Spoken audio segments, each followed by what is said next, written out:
Hello everyone, मैं हूँ रोहिणी, आपकी UGC net political science educator. तो आज के इस सेशन में हम बात कर रहे होंगे कि जो दिसंबर 2025 का यूजीसी नेट का जो एग्ज़ाम है उसमें हम जेआरएफ को एक ही अटेम्प्ट में कैसे क्वालिफाई करेंगे, तो उसकी हम बात कर रहे होंगे।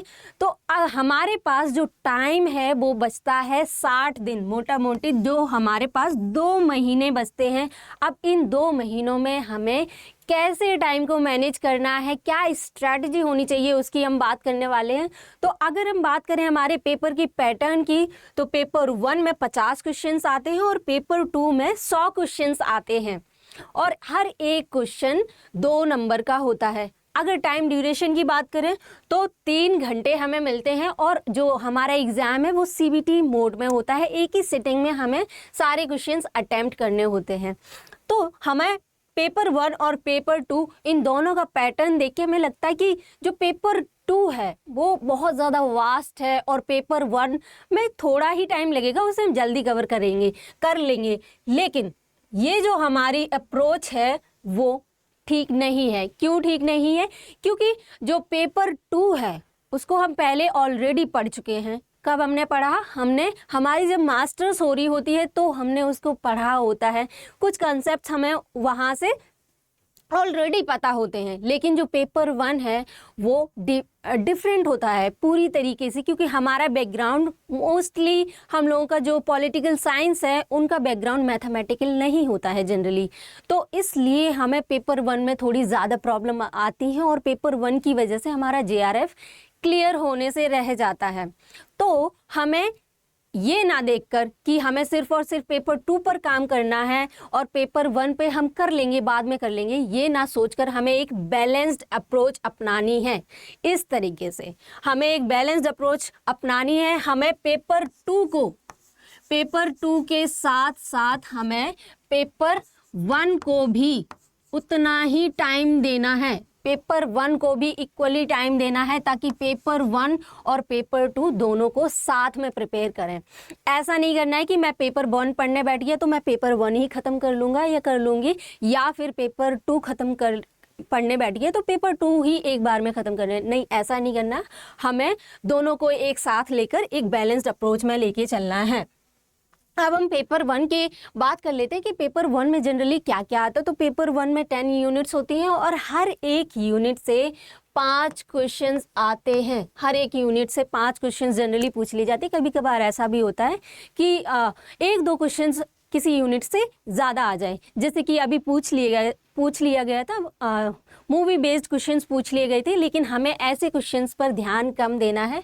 हमें बाकी जो टीचिंग एप्टीट्यूड है, रिसर्च एप्टीट्यूड है, या फिर mathematical reasoning aptitude, logical reasoning, इन पर थोड़ा ज़्यादा फोकस करना है। डेटा इंटरप्रिटेशन पर, क्योंकि मैथमेटिक्स में कभी कभार ऐसा होता है कुछ ऐसे क्वेश्चंस पूछ लिए जाते हैं जो हम सॉल्व नहीं कर पाते। तो मैथमेटिक्स की हमें प्रैक्टिस पहले से ही कर लेनी है। जब भी हम स्टार्ट कर रहे हैं प्रिपरेशन तो हमें स्टार्ट कर देना है साथ में, और एक एक यूनिट करके कवर करना है हर एक यूनिट को पेपर 1 में। तो चलिए अब हम बात कर लेते हैं पेपर 2 की, कि पेपर 2 में कौन कौन सी यूनिट्स हैं और किस यूनिट को ज़्यादा वेटेज दी गई है, किस यूनिट को कम वेटेज दी गई है एग्ज़ाम में। तो पॉलिटिकल साइंस की अगर हम बात करते हैं तो इसमें भी 10 यूनिट्स होती हैं और हर एक यूनिट से हमें 10 क्वेश्चंस देखने को मिल जाते हैं हर एक यूनिट से। लेकिन कभी कभी किसी यूनिट से थोड़े जो क्वेश्चंस हैं वो 1-2 ज़्यादा भी हो जाते हैं। जैसे पहले एनटीए क्या करता था कि पॉलिटिकल थ्योरी और जो पॉलिटिकल थॉट है उनसे थोड़े ज़्यादा क्वेश्चंस पूछे जाते थे। कैसे क्वेश्चंस पूछे जाते थे कि आपको एक स्टेटमेंट दे दिया कि ये स्टेटमेंट किसने कहा है, किस थिंकर का ये स्टेटमेंट है। पॉलिटिकल थ्योरी, पॉलिटिकल थॉट और जनरली इंडियन पॉलिटिकल थॉट, इनसे कुछ इस टाइप के क्वेश्चंस ही आया करते थे। लेकिन अब थोड़ा सा पैटर्न चेंज हो गया है। अब क्रोनोलॉजी बेस्ड क्वेश्चंस पूछ लिए जाते हैं और जो पॉलिटिकल थ्योरी है उनके जो थिंकर्स हैं उन्होंने कौन सी राइटिंग दी है, कि कौन सी बुक लिखी है और वो बुक कब पब्लिश होती है, कुछ इस टाइप के क्वेश्चंस पूछ लिए जाते हैं। Match the following list 1 with list 2 and chronological questions, इस टाइप के क्वेश्चंस पूछ लिए जाते हैं। लेकिन अब जो ये यूनिट्स हैं इनकी वेटेज थोड़ी सी कम हो गई है। रिसेंट एग्ज़ाम्स में जो अभी दिसंबर में कंडक्ट हुआ था, या फिर जून की बात कर लें हम, जून 2025 में जो कंडक्ट हुआ था, तो उनमें ये जो यूनिट्स हैं पॉलिटिकल थ्योरी, पॉलिटिकल थॉट, इनकी वेटेज थोड़ी सी कम हो गई है। अब इनकी वेटेज कम हुई है तो बड़ी किसकी है? तो बड़ी है IR, Indian foreign policy, Indian political institutions, political processes, इनकी वेटेज थोड़ी सी बढ़ गई है। इनकी वेटेज बढ़ गई है तो इनका मतलब, इसका मतलब ये नहीं है कि हमें पूरा जो ध्यान है वो इन्हीं यूनिट्स पे लगा देना है, ऐसा नहीं करना है। हमें सारे यूनिट्स पर इक्वल फोकस करना है, इक्वली सबको टाइम देना है। हमें पॉलिटिकल थ्योरी के कंसेप्ट एकदम अच्छे से आने चाहिए, और ताकि हम जो कंसेप्ट, क्योंकि यूजीसी नेट में जब क्वेश्चंस अटेम्प्ट करते हैं तो कुछ ऐसे कंसेप्चुअल क्वेश्चंस होते हैं जिनके लिए हमें थोड़ी डीप नॉलेज चाहिए होती है। अब मास्टर्स में क्या रहता है, मास्टर्स जब हम करते हैं तो हम एकेडमिक अप्रोच से पढ़ते हैं कि हमें आंसर राइटिंग करनी है पेपर में, उसके अकॉर्डिंग हम पढ़ते हैं। लेकिन जब हम यूजीसी नेट की तरफ बढ़ते हैं तो हमें हमारी अप्रोच को थोड़ा सा अलग अप्रोच से पढ़ना है, क्योंकि इसमें क्वेश्चंस थोड़े से अलग तरीके से पूछे जाते हैं, क्योंकि MCQs बेस्ड क्वेश्चंस होते हैं। तो इसलिए पॉलिटिकल थ्योरी के जो कंसेप्ट्स हैं उनको अच्छे से कर लेना है, और उससे रिलेटेड, उस कंसेप्ट से रिलेटेड कौन सा ऐसा थिंकर है, उसकी कौन सी बुक है, ये सब कुछ हमें अच्छे से पढ़ लेना है। उसके बाद कंपैरेटिव पॉलिटिक्स हो गई, उस कंपैरेटिव पॉलिटिक्स से भी कुछ ऐसे ही क्वेश्चंस पूछे जाते हैं। थिंकर्स दे दिए, थिंकर्स की बुक्स दे दी, अब इन दोनों को आप बताइए कि ये बुक किस थिंकर की है, या फिर क्रोनोलॉजिकल बेस में क्वेश्चन पूछ लिया। इस टाइप के क्वेश्चंस कंपैरेटिव पॉलिटिक्स से भी आते हैं। और अगर हम बात करें IR की, इंटरनेशनल रिलेशंस की, तो इंटरनेशनल रिलेशंस में कुछ रिसेंट में हुआ, जैसे कि अभी SCO समिट हुआ था 2025 में।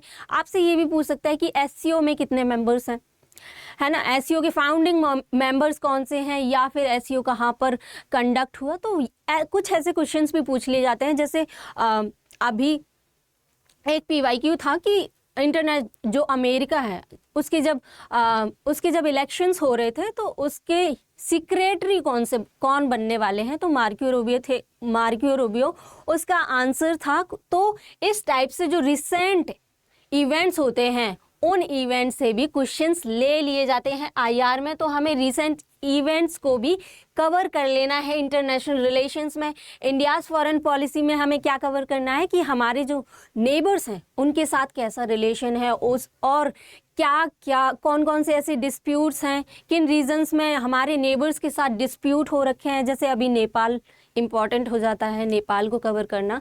तो इंडियाज़ फॉरेन पॉलिसी में हमें हमारे नेबर को कवर करना है, और अदर देशों को भी कवर कर लेना है। इंडियन पॉलिटिकल इंस्टीट्यूशंस ये भी एक बहुत ही इंपॉर्टेंट यूनिट है, जिसमें पार्लियामेंट से कुछ क्वेश्चंस पूछ लिए जाते हैं, या फिर आपसे प्रेसिडेंट, वाइस प्रेसिडेंट या कोई आर्टिकल पूछ लिया। तो इस टाइप के क्वेश्चंस पॉलिटिकल इंस्टीट्यूशन से, पॉलिटिकल प्रोसेस से ऐसे ही क्वेश्चंस पूछ लिए जाते हैं। तो हम अब इन सबको कैसे कवर करें, तो हम पॉलिटिकल थ्योरी और वेस्टर्न पॉलिटिकल थॉट इनको एक साथ लेकर पढ़ सकते हैं। और वहीं हम बात करें कंपैरेटिव पॉलिटिक्स और जो इंडियन पॉलिटिकल थॉट है, हम इनको डिफरेंटली पढ़ सकते हैं, या फिर अगर आप चाहें तो इसको एक साथ भी पढ़ सकते हैं। लेकिन जो इंडियाज़ फॉरेन पॉलिसी और IR है, अगर हम इनको एक साथ पढ़ते हैं तो हमें आसानी होगी दोनों को कंपेयर करने में, और एक ऑलमोस्ट सेम ही है, दोनों को कवर आसानी से हम ऐसे कर सकते हैं। इंडियन पॉलिटिकल इंस्टीट्यूशंस और पॉलिटिकल प्रोसेस, और जो गवर्नेंस एंड पब्लिक पॉलिसी है, इन 3 यूनिट्स को हम एक साथ कवर कर सकते हैं। पब्लिक एडमिनिस्ट्रेशन में भी तो ऐसे 2 यूनिट्स करके, 2 यूनिट्स एक बार, 2 यूनिट्स एक बार, ऐसे करके हम कवर कर लेंगे सारा सिलेबस। उसके बाद अब हम बात करते हैं कि हमने ये सिलेबस तो किया कवर, कैसे हमने इसकी स्ट्रैटेजी तो डिस्कस कर ली कि हमें सिलेबस कवर कैसे करना है। अब हम टाइम टेबल की बात कर लेते हैं कि जो 2 महीने बचे हैं उन 2 महीने को हमें कैसे यूटिलाइज करना है। पेपर 1 को भी पढ़ना है, पेपर 2 को भी पढ़ना है। तो जो पेपर 1 है, हमें एटलीस्ट डेली 2 घंटे देने हैं पेपर 1 को, क्योंकि पेपर 1 भी इक्वली ही इम्पोर्टेंस रखता है, इक्वली रोल प्ले करता है आपको JRF क्लियर कराने में। तो पेपर 1 और पेपर 2 को हम एटलीस्ट 5 घंटे दे सकते हैं, क्योंकि अब काफ़ी कम टाइम बचा है, तो आप चाहें तो इसमें 1 घंटा और इंक्रीज़ कर सकते हैं, 1 आवर और इंक्रीज़ कर सकते हैं।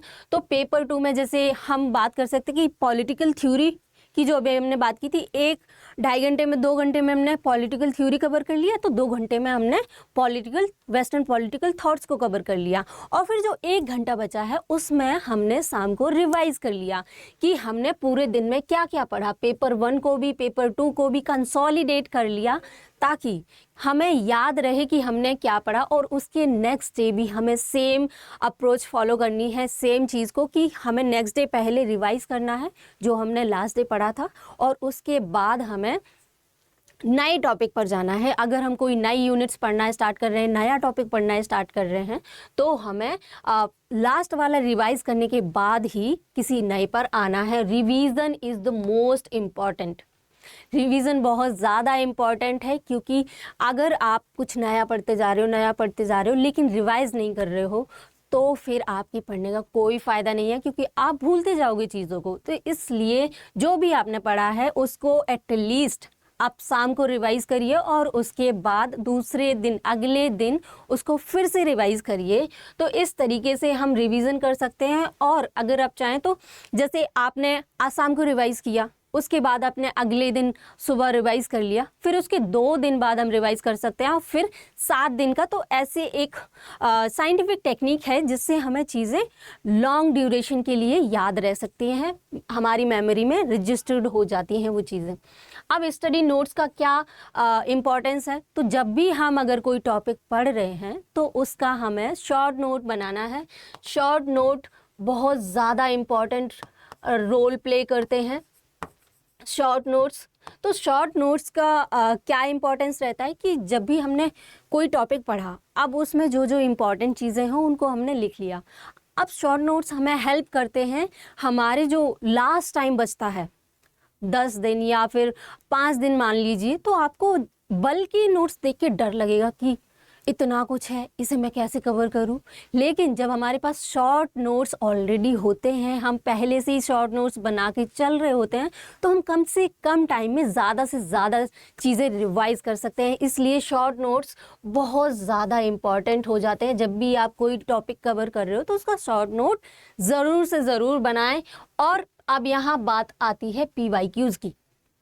तो PYQs एक बहुत ही ज़्यादा इम्पॉर्टेंट हैं, क्योंकि जो PYQs हैं वो हमें हमारे एग्ज़ाम के पैटर्न को समझने में हेल्प कर रहे होते हैं, और किस यूनिट के किस टॉपिक से कितने क्वेश्चंस पूछे जाते हैं वो भी हमें बताने में हेल्प कर रहे होते हैं PYQs।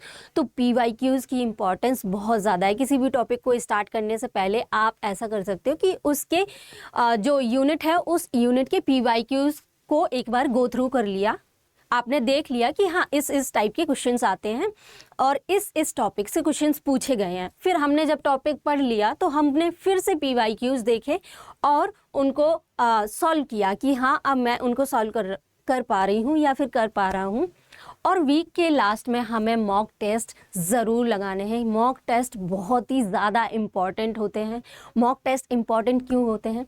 क्योंकि जब हम मॉक टेस्ट अटेम्प्ट करते हैं, मॉक टेस्ट जब भी हम अटेम्प्ट करते हैं तो वो हमें एक रियल एग्जाम्पल का सिमुलेशन देते हैं कि हाँ हम एग्ज़ाम दे रहे हैं, तो वो फील आती है। और जब हम एग्ज़ाम के लिए एक्चुअल में अपीयर हो रहे होते हैं तो उस दिन हमें इतना डर नहीं लगता, क्योंकि हम ऑलरेडी मॉक टेस्ट दे चुके हैं तो हमें उतना डर नहीं लगता। एक तो ये हो गया मॉक टेस्ट का रोल। दूसरा रोल क्या है मॉक टेस्ट का? मॉक टेस्ट हमें हेल्प करते हैं कि कौन सा एरिया हमारा, यानी कि कौन सा टॉपिक ऐसा है जो हमारा वीक है, जिसमें हम वीक हैं, तो उस टॉपिक पर हमें थोड़ा ज़्यादा ध्यान देना है। अब मॉक टेस्ट देने के बाद हमें मॉक टेस्ट जो है उसको एनालाइज भी करना है, एनालिसिस करना है कि किस टॉपिक में मेरे क्वेश्चन सही हो रहे हैं, किस यूनिट के क्वेश्चंस मेरे सही हो रहे हैं और किस यूनिट से क्वेश्चंस ऐसे हैं जो मेरे गलत हो रहे हैं।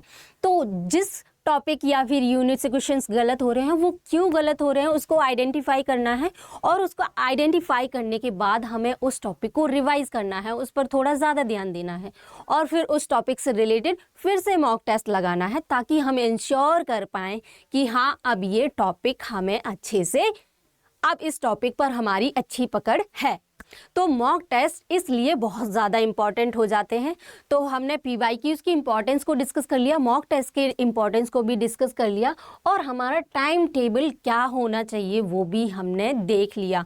अब टाइम टेबल जो है तो उसको कंसिस्टेंटली अगर आप फॉलो करते हैं, किसी भी काम में कंसिस्टेंसी बहुत ज़्यादा मैटर करती है, क्योंकि अगर आपने एक दिन का भी ब्रेक ले लिया या 2 दिन का ब्रेक ले लिया तो आप भूल जाओगे, जो भी आपने पढ़ा है उसको आप भूल जाओगे। तो इसलिए हमें कंसिस्टेंटली पढ़ते रहना है, कंसिस्टेंटली हमें ये टाइम टेबल फॉलो करना है अगले 2 महीने तक। अगर हम करते हैं ये टाइम टेबल फॉलो तो हमारे JRF क्लियर होने से कोई नहीं रोक सकता। अब बात आती है कि हम डिसिप्लिन कैसे रहें। तो डिसिप्लिन रहने के लिए हमारे पास एक टेक्निक है जिसे हम कहते हैं पोमोडोरो टेक्निक। अब ये पोमोडोरो टेक्निक क्या है? इस टेक्निक के अंदर हमें 25 मिनट्स का, जनरली मोबाइल फ़ोन में हम क्या करते हैं कि देख रहे हैं, रील्स देख रहे हैं, शॉर्ट्स देख रहे हैं, उनको देखने की बजाय हमें क्या करना है कि हमें 25 मिनट का एक टाइमर लगाना है और पढ़ने बैठ जाना है। अब उस 25 मिनट के लिए हमें एकदम कंसंट्रेट होकर, फोकस होकर बिल्कुल पढ़ाई करनी है। जब हम 25 मिनट के लिए पढ़ेंगे तो आप देख पाओगे, आप जान पाओगे कि हाँ मेरा जो कंसंट्रेशन है वो धीरे धीरे इम्प्रूव भी हो रहा है। फिर वो 25 मिनट के बाद हमें 5 मिनट का एक ब्रेक लेना है, और उस 5 मिनट के ब्रेक के बाद फिर से हमें 25 मिनट का टाइमर लगाना है और फिर से हमें बैठ जाना है पढ़ने। तो ऐसे करके हमने जो अभी 7 घंटे अपनी पढ़ाई को दिए थे, 2 घंटे अपने पेपर 1 को और 5 घंटे पेपर 2 को जो दिए थे, उसको हमें उस टाइम ड्यूरेशन को 25 मिनट्स करके ऐसे इन साइकिल्स को रिपीट करना है और उसको कंप्लीट कर लेना है। अब ये कैसे हेल्प करेगा? इसका एक पेड वर्जन आता है पोमोडोरो ऐप का, आप पेड वर्जन ले सकते हो अगर आप इतने डिसिप्लिन नहीं हो। तो अगर डिसिप्लिन हो तो आप टाइमर लगाकर भी काम चला सकते हो। तो पोमोडोरो ऐप में क्या होता है कि आपको जब भी आपने पेड वर्जन लिया है इसका, तो आपके जो भी कॉल्स होते हैं वो रिसीव नहीं होने देगा, कॉल्स रिसीव नहीं होने देगा, कोई नोटिफिकेशन नहीं आएगा, कोई मैसेज नहीं आएगा, मतलब मोबाइल फ़ोन पे कोई डिस्ट्रैक्शन नहीं रहेगा। तो इसलिए इसका जो पेड वर्जन है वो बहुत ज़्यादा इफ़ेक्टिव है।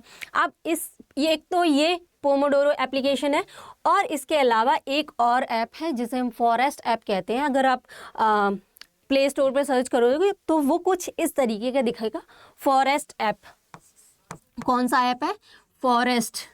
अब फॉरेस्ट ऐप का भी सेम जो पोमोडोरो ऐप करता है वही सेम काम फॉरेस्ट ऐप का भी है कि ये भी आपको, आप चाहें तो 2 घंटे का टाइमर लगा सकते हो इसमें, आप चाहे तो 1 घंटे का, आप चाहे तो मैक्सिमम 1.5 घंटे का लगा सकते हो, 25 मिनट्स का लगा सकते हो कम से कम। अगर आपका जो कंसंट्रेशन ड्यूरेशन है वो कम है तो 25 मिनट्स का लगाइए। अगर आपका कंसंट्रेशन ड्यूरेशन थोड़ा हाई है तो आप जो टाइमर है उसको इंक्रीज़ कर सकते हो, टाइम को इंक्रीज़ कर सकते हो। तो ये दोनों ऐप्स जो हैं वो हमें हेल्प कर रही होंगी हमारे एग्ज़ाम को क्लियर करने में, हमें डिसिप्लिन होकर पढ़ाई करने में हमें ये टेक्निक, पोमोडोरो टेक्निक हेल्प कर रही होगी।